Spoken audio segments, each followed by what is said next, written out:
And please state and spell your name for the record. Good morning. My name is Audna, A-U-D as in David, N as in Nancy, A, Lang, L-A-N-G. I am and have been a professional real estate agent for over 22 years in the state of Nevada. Contrary to what the gentleman said yesterday, most of my clients do not want to live in an HOA anymore. They have heard too many horror stories. If you go into the MLS, which is our multiple listing service, most of the time you will find notations stating no HOA with exclamation points on listings that are not in an association. I have 2 new clients that I picked up yesterday. The first thing out of their mouth was, do not show me anything in an HOA. The horror stories have gotten out. That being said, the problem with this bill is it allows the collection companies and lawyers to continue to add bloated fees onto the back HOA dues. The HOAs do not get this money. It goes into the pockets of the collection agencies and the lawyers. In the end, this bill will only enrich those self-same collection agencies and lawyers. The caps that have been referred to in another bill need to be part of this bill. If they are not, and this one gets passed and the other one does not, then at least for the next 2 years, collection agencies and lawyers will gorge themselves at the expense of taxpayers and homeowners. Stories about $80 bills turning into $5,000 will become the norm. These bills must be combined. The company I work for handles REOs for a credit union. My broker was going to be here today, except that someone tried to break into our office. He had proof showing what the fees have been charged to the credit union on collection fees. And I will ask him to email these to you in Carson City. I recently had a short sale that fell apart because of excessive fees.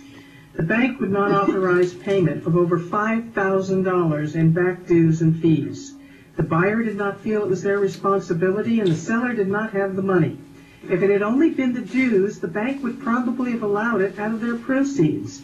As it turned out, everyone lost, including the HOA. Banks are indeed turning around after close of escrow and suing HOAs over outrageous collection fees. This just costs the HOAs more money and makes more money for the lawyers who then defend the HOA. I know this for a fact because the credit union that we get our REOs from is turning around and suing these people. Also, please be aware some of the HOAs appear to be looking specifically for owners whose homes are paid for. I personally had a call from someone asking for help because their HOA had started foreclosure on their property that was free and clear.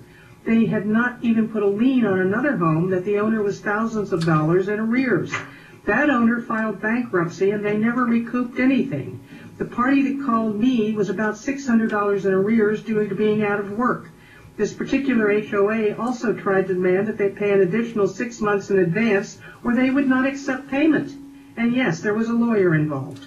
Apparently, they did not tell the HOA they could not demand prepayment of dues as a condition of their paying the back dues and fees. I recommended that they contact the Ombudsman's office. They did, and from what they told me, this was not the first time that office had heard of this type of situation.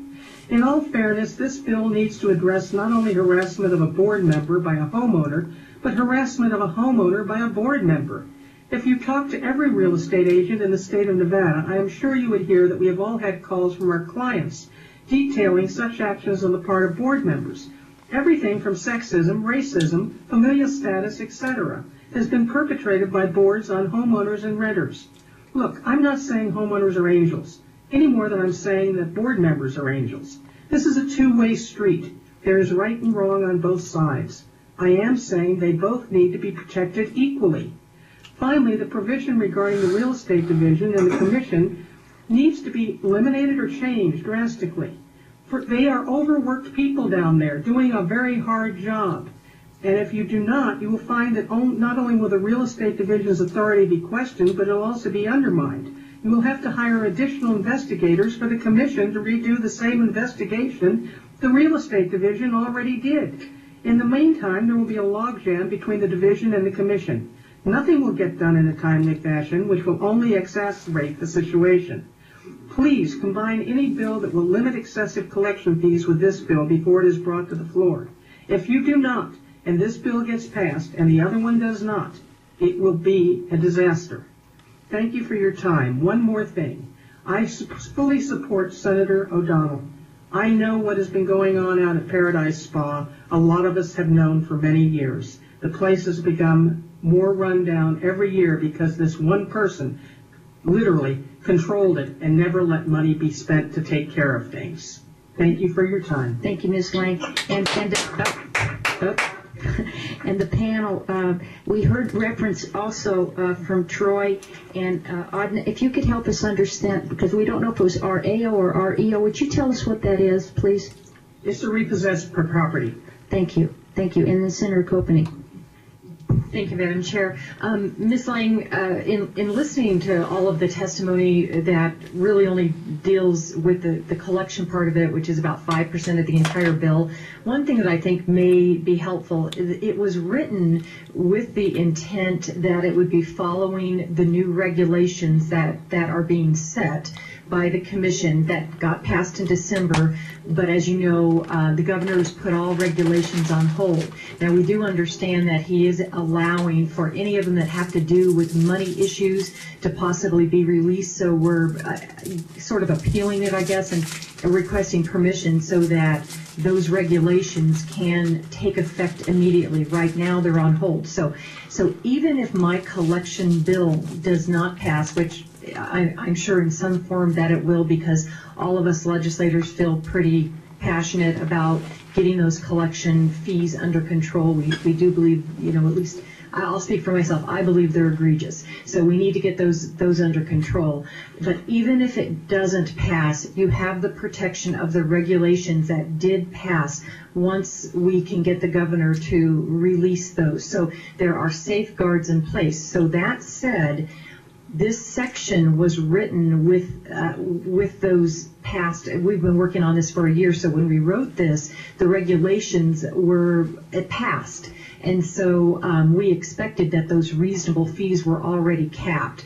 But what I can do is put an amendment in here that says, per set by the Commission on Common Interest Communities and Hotel Condominium. So we can refer that back to the fees that they have set in place.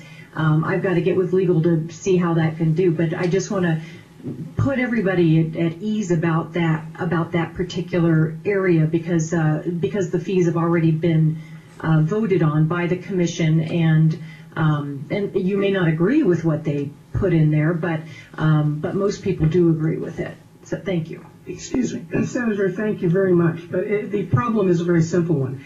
You yourself said it. If and when. Now please identify yourself for the record. We're back on the internet. My apologies. Adna Lang. Thank you. And the problem is exactly what you said. If and when they allow those regulations to go into effect. Until then, you are opening Pandora's box in favor of lawyers and collection companies. Thank you, Adna. Thank you. And we have one more person at the table. And now here, Mr. Roby, before you begin, we have 30